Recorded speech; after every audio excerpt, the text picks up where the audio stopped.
Você vai ter Josué 24, 14 a seguir. Diz assim: Agora, pois, temei ao Senhor e servi-o com integridade e com fidelidade. Deitai fora ou jogai fora os deuses aos quais serviram vossos pais, da além do Eufrates e no Egito, e servi ao Senhor. Porém, se vos parece mal servir ao Senhor, escolhei hoje a quem sirvais, se aos deuses a quem serviram vossos pais que estavam da além do Eufrates, ou aos deuses dos amorreus em cuja terra habitais. Eu e a minha casa serviremos ao Senhor. Então respondeu o povo e disse: Longe de nós o abandonarmos o Senhor para servirmos a outros deuses, porque o Senhor é o nosso Deus, Ele é quem nos fez subir, a nós e a nossos pais, da terra do Egito, da casa da servidão, quem fez estes grandes sinais aos nossos olhos, e nos guardou por todo o caminho que andamos, e entre todos os povos pelo meio dos quais passamos. O Senhor expulsou de diante de nós a todas estas gentes, até o amorreu, morador da terra. Portanto, nós também serviremos ao Senhor, pois Ele é o nosso Deus. Então Josué disse ao povo: Não podereis servir ao Senhor, porquanto é Deus santo, Deus zeloso, que não perdoará a vossa transgressão nem a vossos pecados.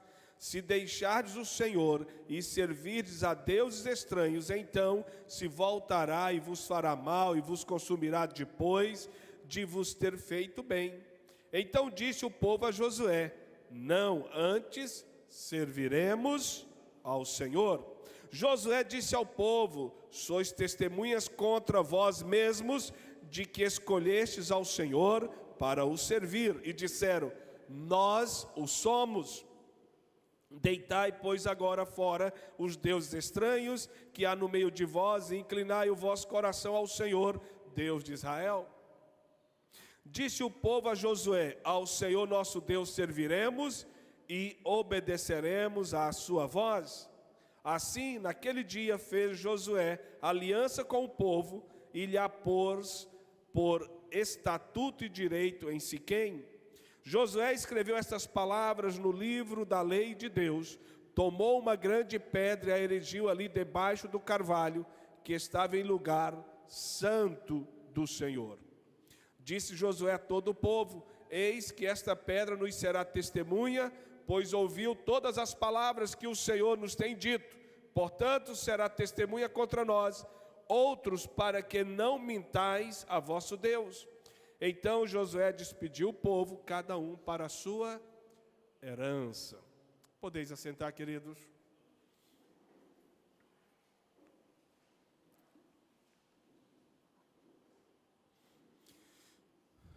Amados, o que é que nós temos no texto que ora nós acabamos de lê-lo? Josué é o líder sucessor de Moisés. Moisés foi uma liderança extraordinária, um homem, segundo a Bíblia, com uma capacidade de paciência, de perseverança fenomenal. Foi líder, pastor, discipulador de Josué. Josué o seguiu de muito perto. E Josué então absolveu no seu caráter, na sua personalidade, na sua temperatura, no seu estilo de liderança, absolveu muito daquilo que ele viu na vida do seu pastor, do seu discipulador, da sua liderança. Mas é claro que ainda assim Josué será diferente, porque ele é único, assim como Moisés também foi único. Porque Deus cria cada um de nós, eu costumo dizer, um exemplar único. Eu costumo brincar com alguns irmãos da igreja, isso quase não acontece mais. Mas, algum tempo atrás, muito tempo atrás, às vezes outro eu vi um irmão andando de moto sem capacete. E quando eu tinha a oportunidade de conversar, eu falava assim, olha, você tem um passe muito caro, você é exemplar único, use capacete, porque se você cair, você poderá morrer, e eu não tenho quem substitua você. E aí o irmão ria, eu ria, mas eu estava falando sério para ele estar mais atento com o órgão mais importante do corpo dele, que é a cabeça. Então, cada um de nós somos exemplares únicos.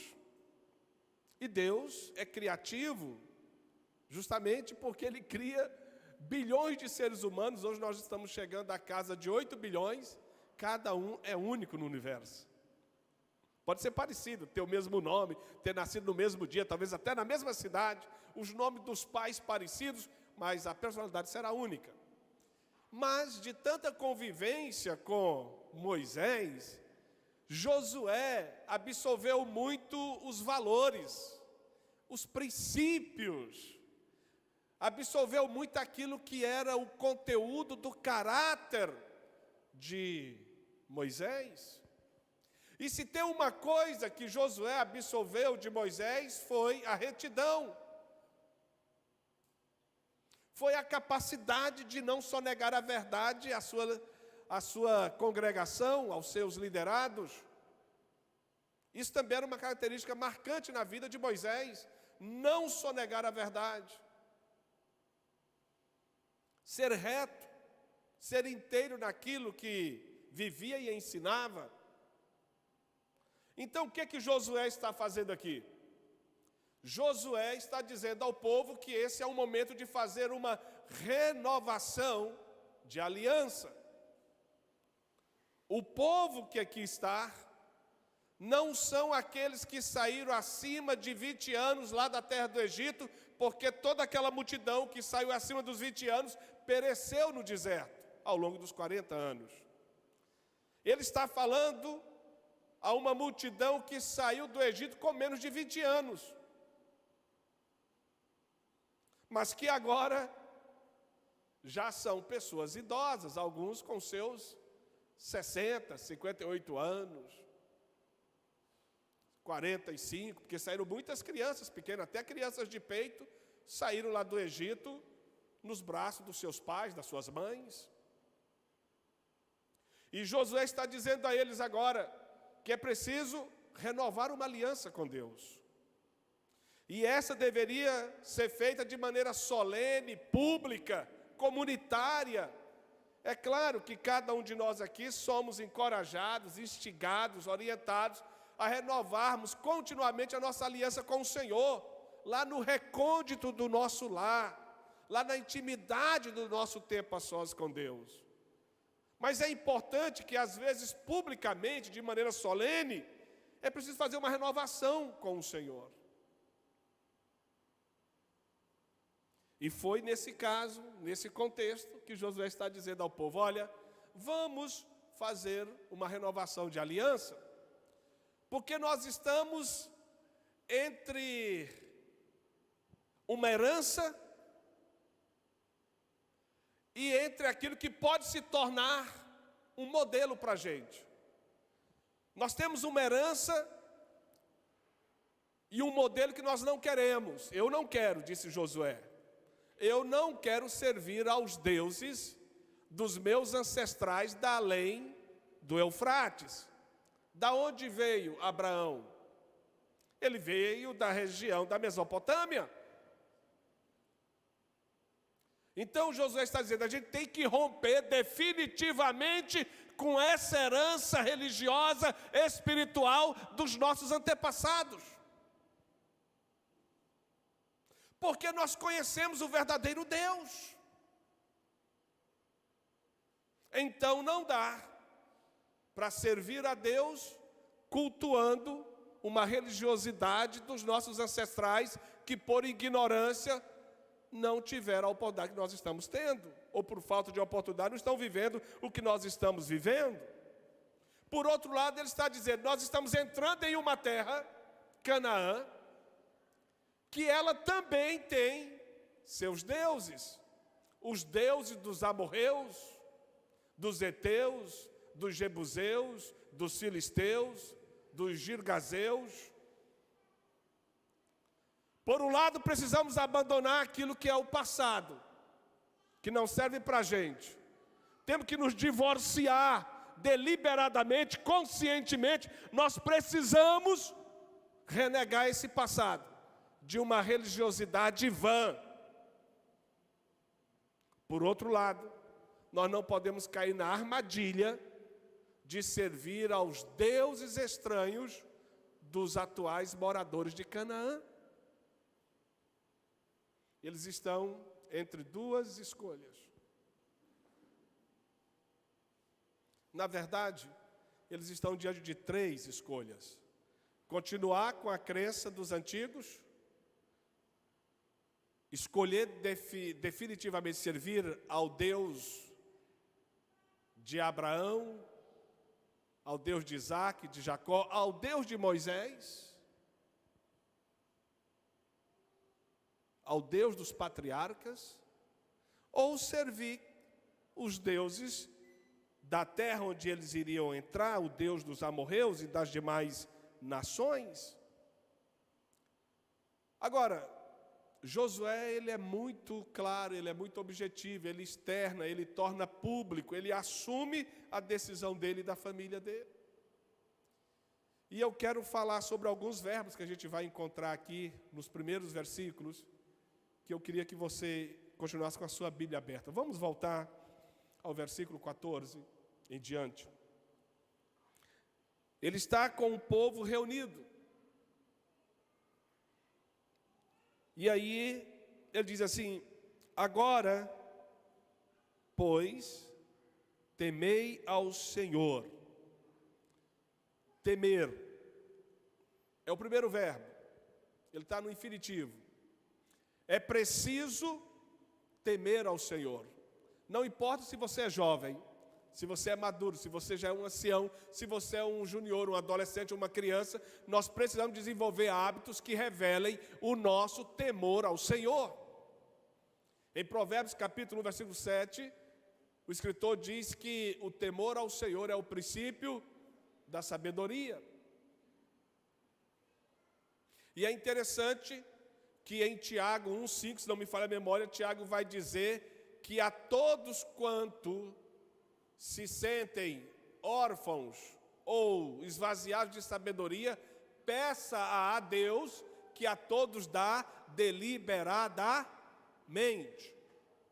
Então ele está dizendo que o temor ao Senhor é o princípio da sabedoria, aquilo que vai guiar a sua vida com diligência, com inteligência, com capacidade, com discernimento, com orientação segura.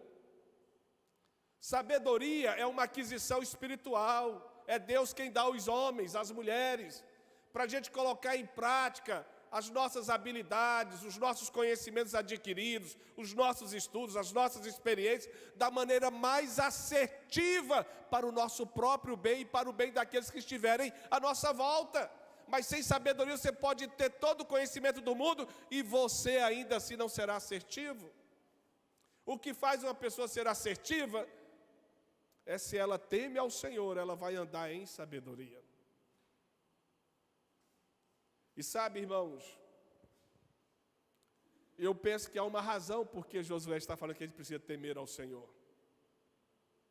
Josué continua falando para pessoas de tenra idade, porque esses que saíram do Egito abaixo de 20 anos, eles têm uma memória afetiva, no sentido de: o Senhor que lá no passado nos tirou com mão poderosa da terra da servidão, é o mesmo que com mão poderosa nos sustentou ao longo do deserto e nos trouxe até aqui. Então eles têm uma memória, eles têm uma reminiscência de um passado, e que eles atribuem como uma intervenção de Deus a favor deles. Eles têm filhos agora, eles já casaram-se. E o que Josué está dizendo é que o temor ao Senhor precisa ser achado no coração dos jovens, mas também dos que estão envelhecendo. O temor do Senhor é útil para a vida toda, para toda a vida. Quem não teme a Deus, queridos, é como uma porteira aberta, por onde passa a desobediência. Então, em todo o tempo, nós precisamos temer a Deus. Temer a Deus inclui não só o respeito a Deus, mas temer a Deus significa dizer que você não se aparta da consciência de que sua vida só é útil, só faz sentido, só tem significado se ela servir como instrumento de justiça, de louvor, de adoração para Deus.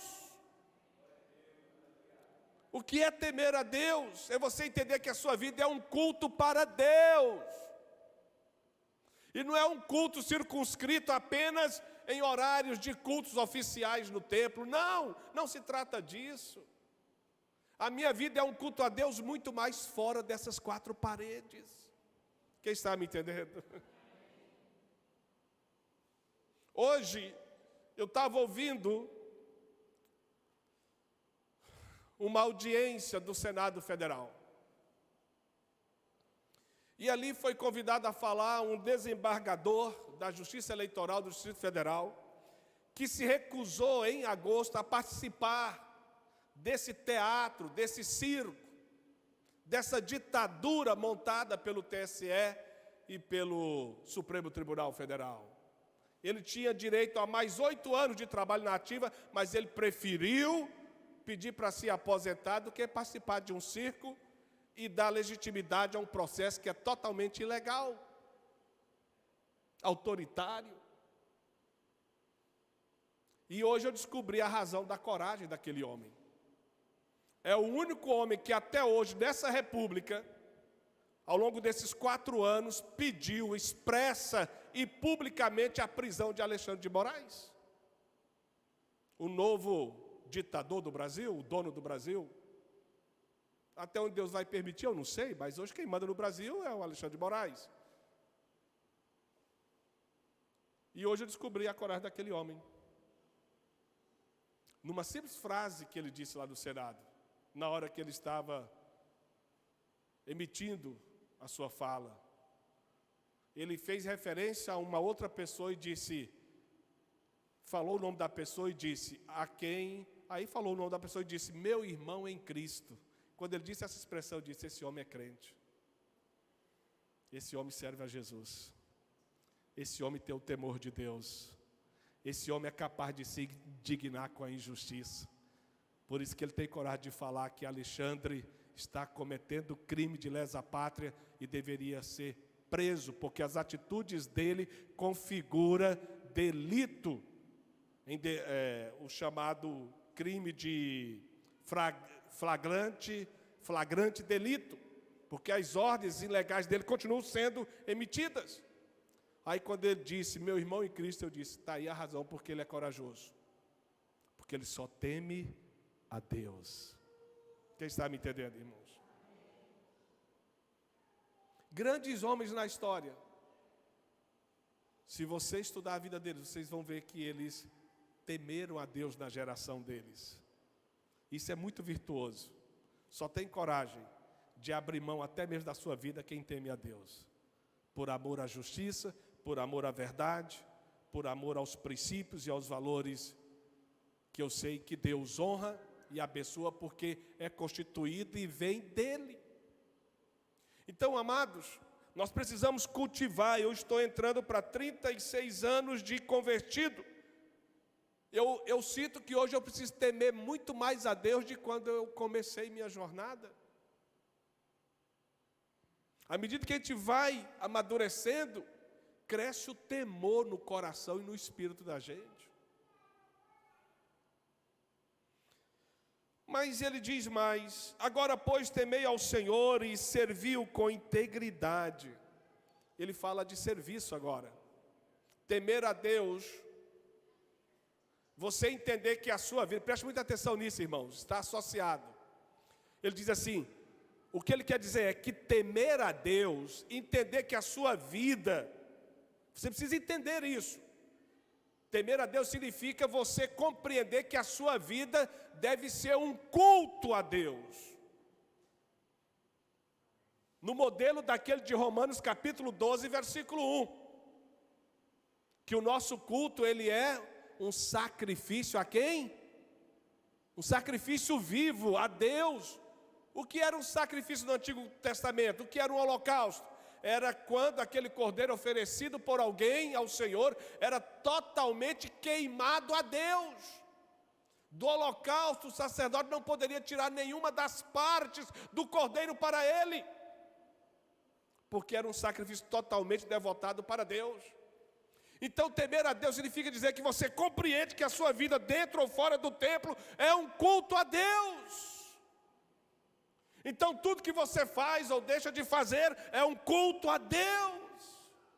Às vezes a gente pensa que peca só quando faz alguma coisa, mas eu estou aqui para dizer hoje à noite para vocês que a gente peca também quando deixa de fazer algumas coisas. Quando a gente deixa de ser leal, quando a gente deixa de ser verdadeiro, quando a gente deixa de ser honesto com alguém, está pecando. Então, o que ele está dizendo é que o temor ao Senhor deve ser traduzido em serviço, num gesto prático. Olha o que ele está dizendo aqui. Agora, pois, temei ao Senhor e servi-o com integridade. Integridade significa servi-lo por inteiro. Coloque toda a sua vida nesse serviço a Deus. Você não está fazendo a homens, você não está fazendo a uma instituição, você está fazendo para quem? Para Deus. Quando Paulo escreve a sua carta a 1 Timóteo, ele diz lá no capítulo 6, que tanto o servo deve servir ao seu senhor como se estivesse servindo ao próprio Deus, como o senhor ou o empregador deve tratar o servo com o mesmo temor de quem lida com um igual, com um irmão em Cristo, porque ele tem sobre si também o senhorio do próprio Deus. Louvado seja o Senhor, amém, meus amados? Então, temor ao Senhor tem que ser traduzido de uma maneira prática em quê? Em entrega, em serviço. Isso deve ser feito com todo o nosso ser. Por isso que a Bíblia vai dizer que maldito é aquele ou aquela que faz a obra de Deus relaxadamente. Quem está me entendendo? Meu irmão, se não é por motivo de enfermidade, se não é motivo eventualmente por uma depressão, que também a gente coloca no rótulo de enfermidade, tirando isso, o seu serviço tem que ser diligente. Diga comigo, serviço diligente.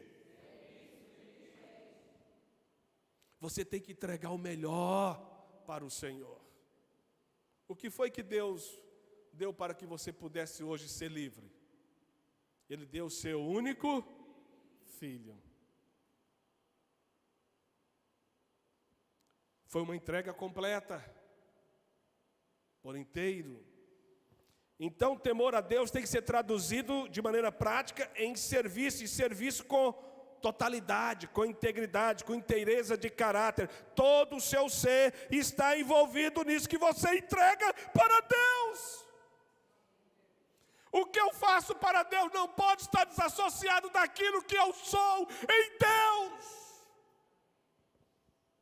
O que eu sou em Deus é até mais importante do que eu faço para Deus. Mas o que eu faço para Deus ganha um revestimento de sentido muito maior diante de Deus, quando aquilo expressa o que eu sou em Deus. Louvado seja o nome do Senhor.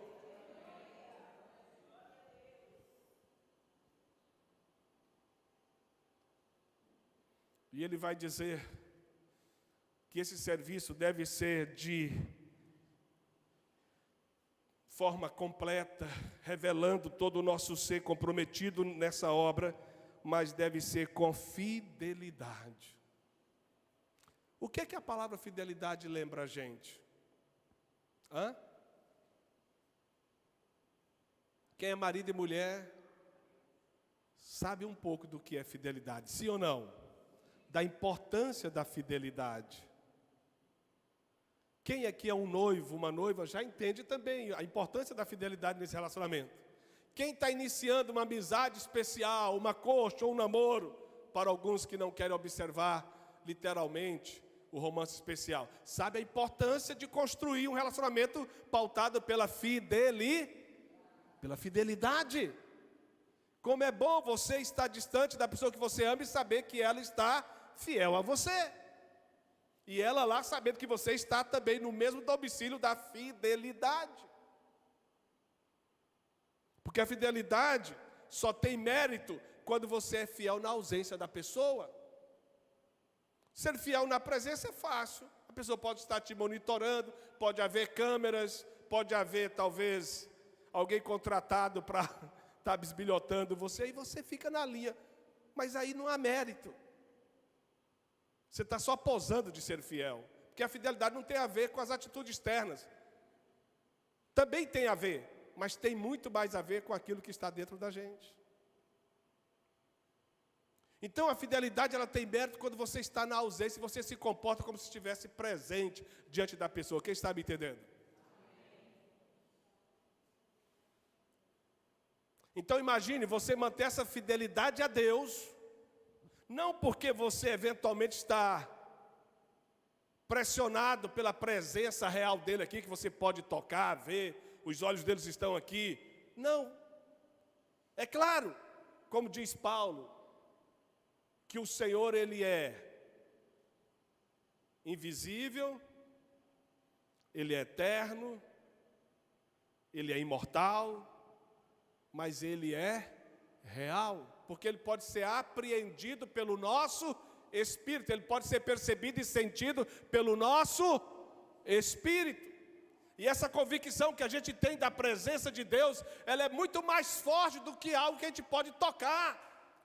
Porque essa parede, por alguma razão, um trovão, um relâmpago, um terremoto, ela poderá cair talvez um dia. Mas a presença de Deus, ela é real em todas as circunstâncias.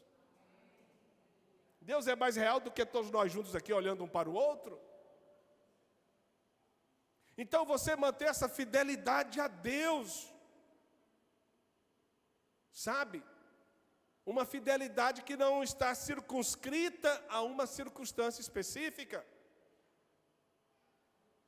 Veja, estes homens e mulheres para quem Josué está dirigindo a fala, saíram lá do Egito quando crianças, muitos deles, alguns juniores, alguns adolescentes, alguns jovens, e outros entrando já na fase adulta ali com seus 18, 19 anos.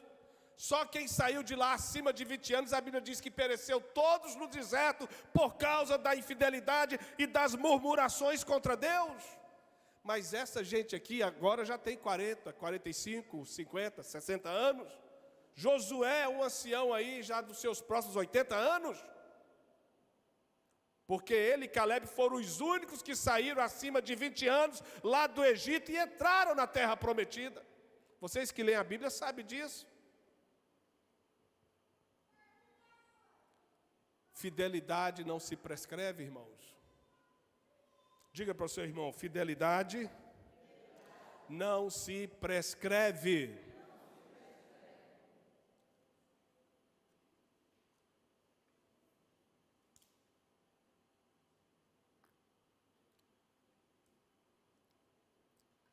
Ora, se nós precisamos ser fiéis ao nosso cônjuge, se nós precisamos ser fiéis aos nossos filhos. Hoje eu conversava junto à mesa com a minha esposa. Eu costumo falar para ela que eu gosto de sentar com ela junto à mesa para tomar café, quando a gente tem esse tempo para fazer isso. A gente conversa algumas coisas. E hoje eu estava falando para ela, é importante a gente ser fiel à esposa, ao esposo, aos filhos. Isso é a base da nossa fé, inclusive. Se eu preciso ser fiel à minha família, eu preciso ser fiel muito mais a quem? Aliás, ser fiel a Deus é a condição para eu ser fiel às pessoas, e não ao inverso. Se eu sou fiel realmente a Deus, eu serei fiel às pessoas. Diga isso para o seu irmão para ficar bem lúcido isso para você. Se eu sou fiel a Deus, essa é a condição para eu ser fiel às pessoas.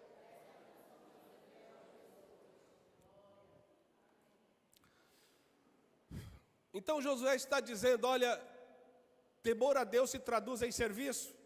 E serviço não é qualquer serviço, não pode ser feito de qualquer maneira, não pode ser feito relaxadamente. O serviço precisa ser íntegro, inteiro, por completo, revelando o seu caráter, mas precisa ser feito na base da fidelidade.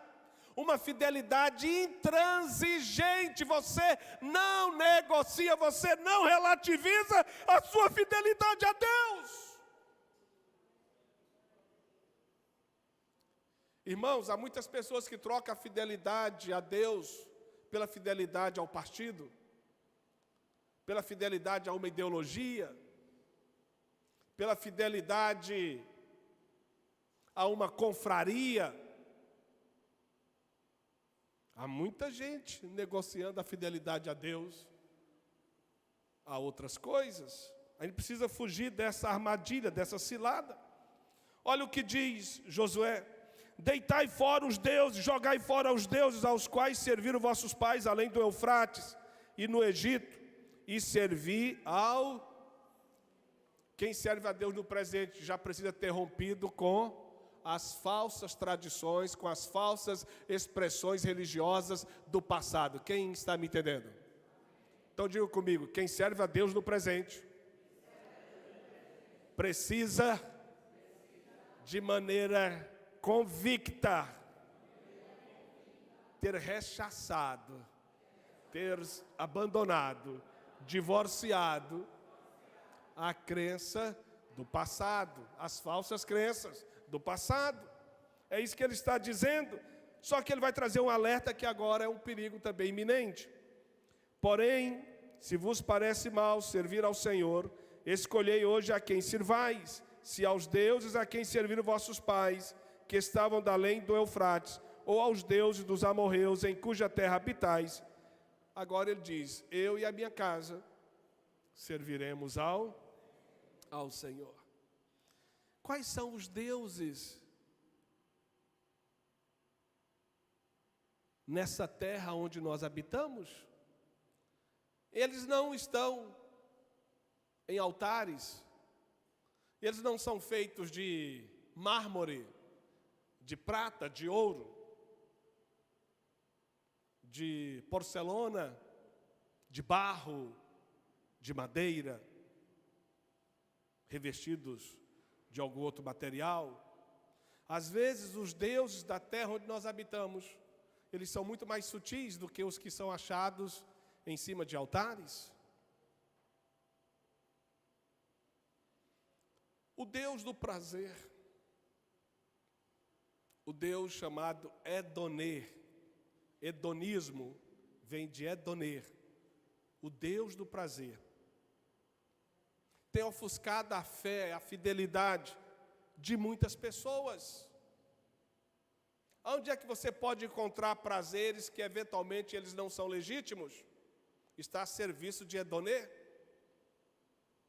Tudo que nos dá prazer, que não é um prazer legítimo, que Deus não pode pôr as mãos, que Deus não pode abençoar, é ilegítimo e não deveria servir nem para mim nem para vocês. Quem está me entendendo? O Deus Narciso, o narcisismo, o culto de si mesmo, a alta adoração, a autogratificação pessoal. Tem muitas pessoas centradas só dentro de si, vê o mundo só a partir de si. Tem muita gente que cultua a si mesmo. Narcisismo. Vocês conhecem o mito de Narciso? Aquele jovem que diante do espelho da água começa a ficar tão compenetrado, tão absorto pela sua própria imagem, e ele termina se afogando e morrendo naquelas águas.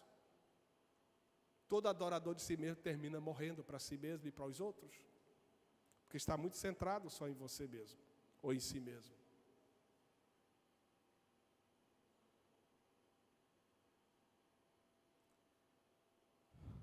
Quais são, queridos, os deuses dessa terra que tem nos cativado? Que tem nos tirado do propósito? Que eventualmente tem ofuscado a nossa visão espiritual. Esse mês de novembro nós tivemos uma série poderosa, ampliando a visão. Quantos aqui ouviram essa série? Está no nosso canal, eu acho, ainda no YouTube. Que série poderosa, extraordinária. Pois é, os deuses, os falsos deuses dessa terra, podem ofuscar a sua visão. Cuidado. Alguns são muito sutis, eles não estão em altares, mas eles facilmente se colocam aqui dentro, ó, dentro do coração. Um pastor até já disse que a diferença da idolatria católica para a idolatria dos evangélicos é que os católicos exercem a idolatria adorando uma imagem de escultura em cima de um altar, e o crente adorando um simulacro dentro do seu próprio coração, o altar do coração. Talvez ele seja até mais perigoso do que aquele ali, do católico. Quem está me entendendo? Cuidemos para não cairmos nessa armadilha. Agora, queridos, a decisão dele é clara. Eu e a minha casa serviremos ao... E aqui eu quero concluir a mensagem, eu não sei que tempo eu ainda tenho, mas olha aqui, presta atenção nisso. Nós já estamos, talvez, há 1 ano e pouco, em que eu compartilhei com a igreja, e tenho compartilhado, quem tem vindo mais presencialmente e me ouvido, eu estou sempre resgatando isso. Hoje, meus principais modelos de homens de Deus não são os chamados pastores superstars, ou superstar da televisão, ou influencer do YouTube. Meus principais modelos de homem de Deus são os homens dessa igreja, que estão servindo a Deus com retidão, com integridade, com fidelidade, que estão indo para o céu e a família deles também está indo para o céu. Os homens hoje de Deus que eu mais admiro são os homens da igreja que eu pastoreio, que são homens que eu sei que estão pagando as suas contas, que estão honrando as suas esposas, que estão protegendo os seus filhos, e são homens que estão com muita vontade de ir para o céu, e por isso estão lutando para que não só ele, mas toda a sua casa também possa ir morar um dia com o Senhor na eternidade. Desses aí eu não sei se eles são fiéis à esposa que eles têm, eu não sei se eles são fiéis ao dinheiro que eles administram.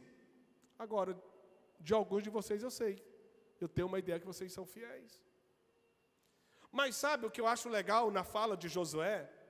É que ele diz assim, olha, não sei quanto a vocês, não posso decidir por vocês, mas de uma coisa eu posso dizer a vocês, eu já decidi.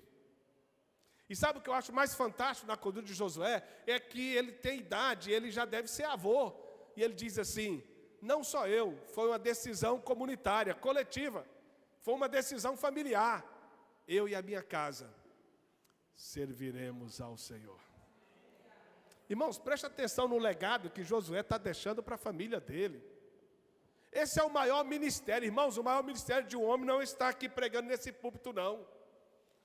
Quanto mais eu amadureço, mais eu entendo que o nosso maior ministério é a nossa família. Jesus disse, do que adianta o homem ganhar o mundo inteiro e perder a sua alma? Parafraseando Jesus, eu digo, do que adianta o homem de Deus, a mulher de Deus ganhar o mundo todo e perder quem? A sua família, a sua principal igreja, a sua principal célula, a sua família. Por que muitos de nós preferimos nos envolver nos ativismos da igreja, querer ensinar todo mundo, orar por todo mundo, liderar todo mundo, e a gente está liderando muito mal na nossa casa? Por que a gente prefere estar pregando às vezes aqui, quando em casa a gente não consegue pregar para os nossos filhos? Por quê? Porque é mais fácil fazer para os outros. Eu quero ver a gente fazer na nossa família, meu irmão.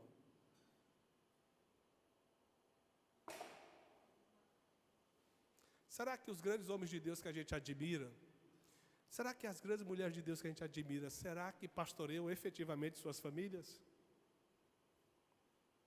Irmãos, esse é o maior desafio para a gente, irmãos.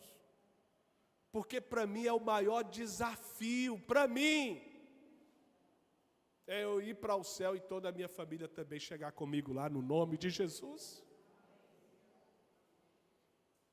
Eu falo isso com temor e tremor, e que Deus tenha misericórdia de cada um de nós. O maior ministério é o seu, meu irmão, porque você está indo para o céu e a sua família está indo com você. Você que é homem de Deus para mim. Porque eu conheço mais ou menos o seu coração, o seu caráter. Você que é um homem digno. Irmãos, fazer isso aqui é muito fácil. Agora, pregar com a sua própria vida para a sua família é mais difícil, sim ou não? Esse é o desafio para a gente. Então, veja, a Bíblia não está dizendo que Josué está dizendo, olha, eu estou deixando uma herança para a minha família. É possível que ele deixou herança para os netos, para os bisnetos, para os filhos, é possível. Mas o que ele está dizendo é que ele deixou um legado.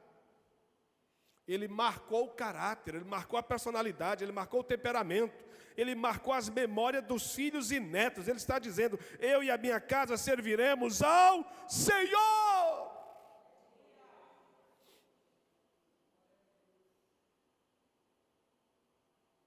Gente,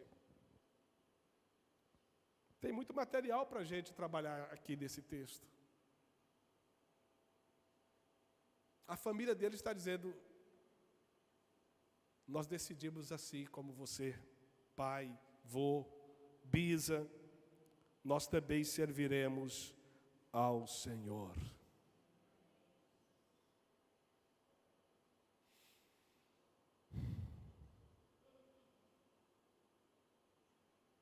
Sabe, queridos, eu conversava hoje com a minha esposa, e aqui eu já quero estar encerrando, eu não sei quanto tempo eu tenho aí.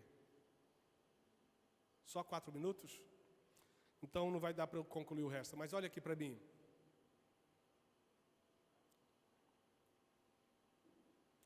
Eu estou chegando numa idade que eu não me permito mais ser ferido pelas pessoas, pelo menos tenho lutado muito para guardar meu coração, para não fazer da injustiça, da afronta, da ingratidão de um ou de outro, uma ferida na minha alma.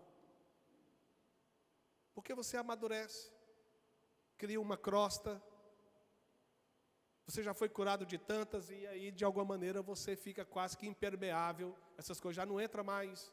É claro que algumas vezes são duras e você precisa segurar a onda, senão você se permite ser ferido, mas eu tenho lutado para não me permitir mais ser ferido por esse tipo de situação quando ocorre. Não estou dizendo que tenha acontecido não, tá, queridos? Não tem acontecido, só estou falando que eu já não me permito mais ser ferido pelas pessoas.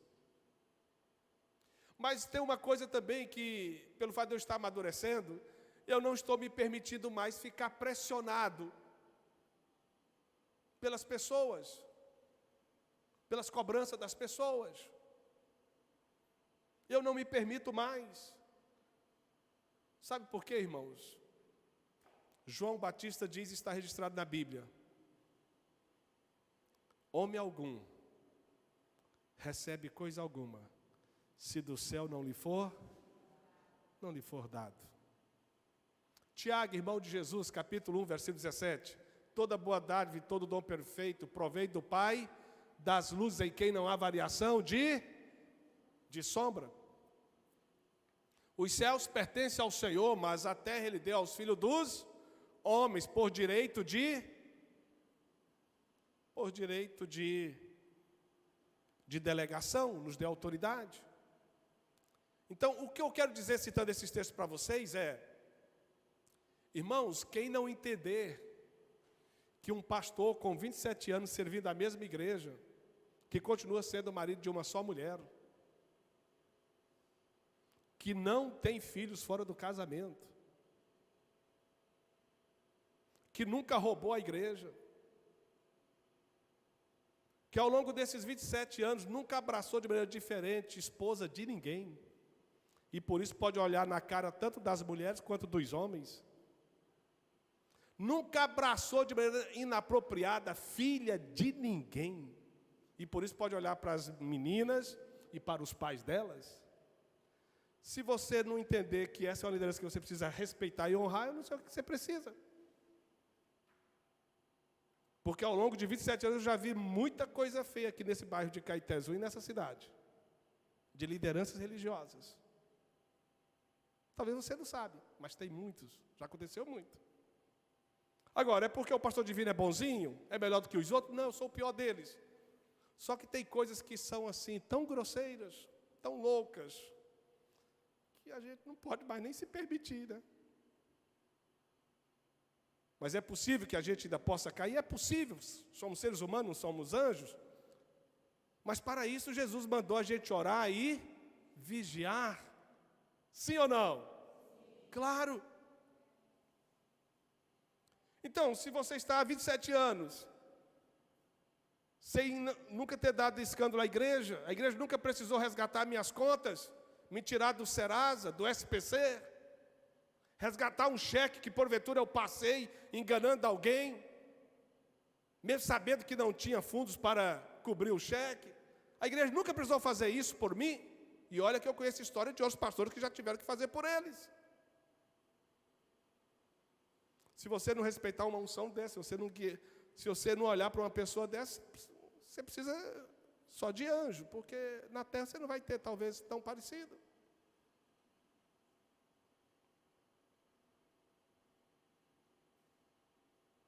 Então, irmãos, eu estou contando isso aqui, eu fecho parênteses. Não é autoexaltação, não, é só para dizer o seguinte: sabe com o que eu estou preocupado mesmo? É que eu vá para o céu e que minha família vá comigo. E olha que tem sido uma luta a gente trabalhar isso. Mas eu tenho essa mesma preocupação e esse mesmo ardor para que você também vá para o céu e toda a sua família também vai para o céu com você. E sabe por que que eu, como disse Paulo diz assim: naquilo que eu vos ensino, eu esmurro o meu próprio corpo para eu não ser achado o quê? Reprovado. 27 anos ensinando talvez as mesmas coisas para vocês. Tentado como qualquer um outro, a gente é tentado, é falho.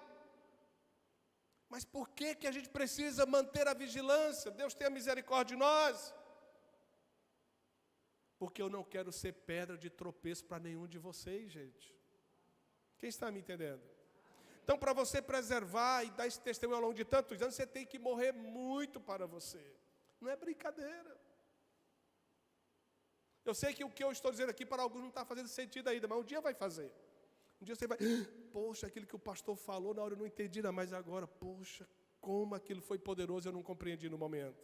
Mas um dia eu sei que a ficha cai. Então, eu estou preocupado mesmo, irmãos, é que a transformação dessa igreja, a mudança comunitária comece a partir de mim, da pastora Angélica, do Carlos, do Luciano, de cada um, de cada família. Quando cada família estiver fazendo culto doméstico, quando cada filho da gente estiver memorizando textos bíblicos, quando cada filho de nós tiver o hábito de pegar a Bíblia, sem a gente estar mandando ele pegar para ler, mas ele fazendo porque adquiriu esse prazer de estar em Deus, eu vou dizer para vocês, a atmosfera dessa igreja, dos cultos, não estou falando do templo, estou falando da reunião que a gente faz aqui. Quando esse dia chegar, essa igreja jamais vai ser a mesma. Mas o resto, irmãos, é cores, é tambores, é odores, não passa disso. E isso tem muito, não só aqui, como em todas as igrejas. Por isso que a gente investe tanto em luzes, sabe por que isso? Na maioria das vezes é para cobrir a espiritualidade que a gente não tem mais. Mas aí passa a impressão que tem, que a gente apaga a luz, a gente bate um tambor aqui, um tambor que eu digo assim, uma bateria, tal, alguém canta bonito, outro pula, a gente vai para cá pensando que o culto foi, Sabe quando o culto aqui vai ser poderoso? Quando o que você faz lá na sua casa, você fizer aqui efetivamente. E quando o que você ensaia fazer aqui, você faz lá na sua casa naturalmente. Nesse dia, essa igreja será diferente. É duro, né, pastor?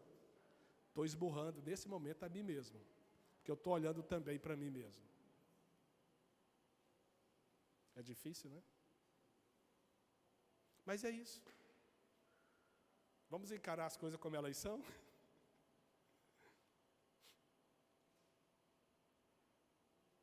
Que Deus tenha misericórdia de nós, Carlos.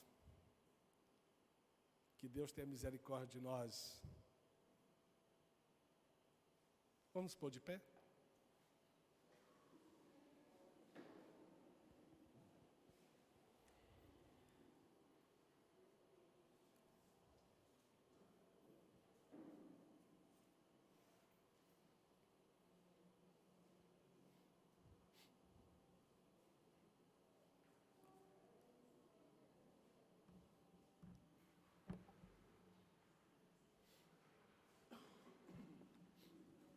Irmãos, eu queria orar com vocês. E eu queria, pela fé, fazer da leitura de alguns versículos aqui agora, como se fosse a nossa oração. E se você concordar com o que eu vou voltar a ler aqui, eu queria que fosse essa a sua oração. Alguém está me entendendo?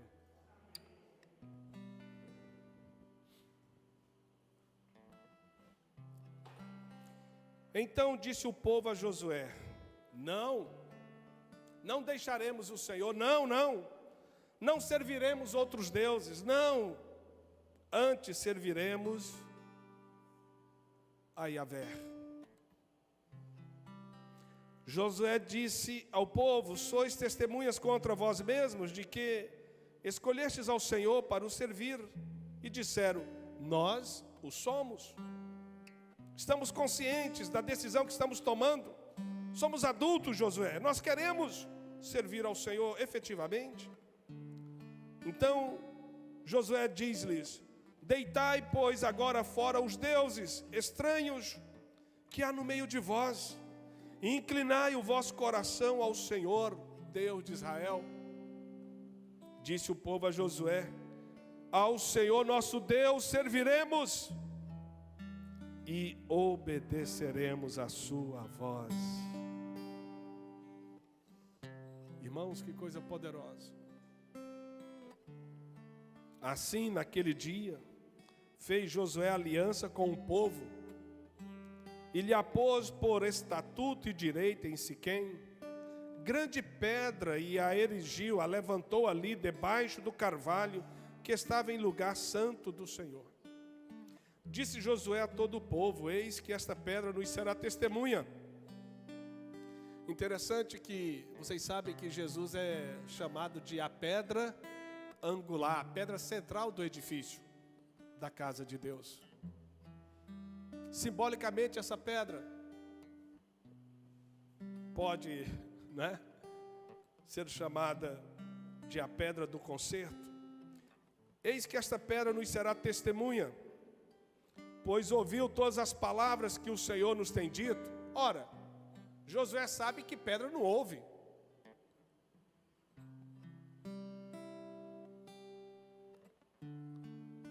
Será que profeticamente ele está dizendo: há uma testemunha celestial aqui entre nós? Glória! Eis que esta pedra nos será testemunha, pois ouviu todas as palavras que o Senhor nos tem dito. Portanto, será testemunha contra vós outros, para que não mintais a vosso Deus. Então Josué despediu o povo, cada um para a sua herança.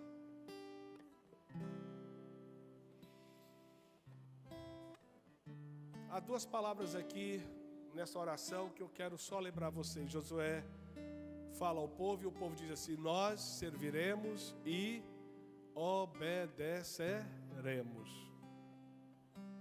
Foi uma decisão espontânea, voluntária, e que o povo decidiu. E disse mais: nós nos responsabilizamos por essa decisão. Irmãos, mais do que nunca, vamos renovar nossa aliança com o Senhor nesta noite. Mais do que frutos, Ele está à procura de corações que o adorem em espírito e em verdade. No dia do juízo nós seremos menos julgados pelos frutos do que pelas motivações que a gente nutriu aqui dentro da gente. Quem está me entendendo? Ele vai querer frutos, claro. Mas lembrem-se que em 1 Coríntios capítulo 6 diz que se os frutos, quando provados diante do tribunal de Cristo pelo fogo, se desfizer em cinzas, ainda assim a pessoa será salva como? Pelo fogo. É claro que eu nem vocês queremos que no dia do tribunal de Cristo as nossas obras se transformem em cinzas, ou seja, foram feitas, mas a motivação que as levou a serem feitas era o quê? Erradas. Motivação de aplausos, de proeminência, de iminência, de ostentação, porque eu sou o líder, não porque... Meu irmão, se essa é a motivação, por favor, se esvazie de si mesmo. Porque ainda há tempo da gente recuperar a verdadeira motivação para que no dia do Senhor os nossos frutos permaneçam diante dEle.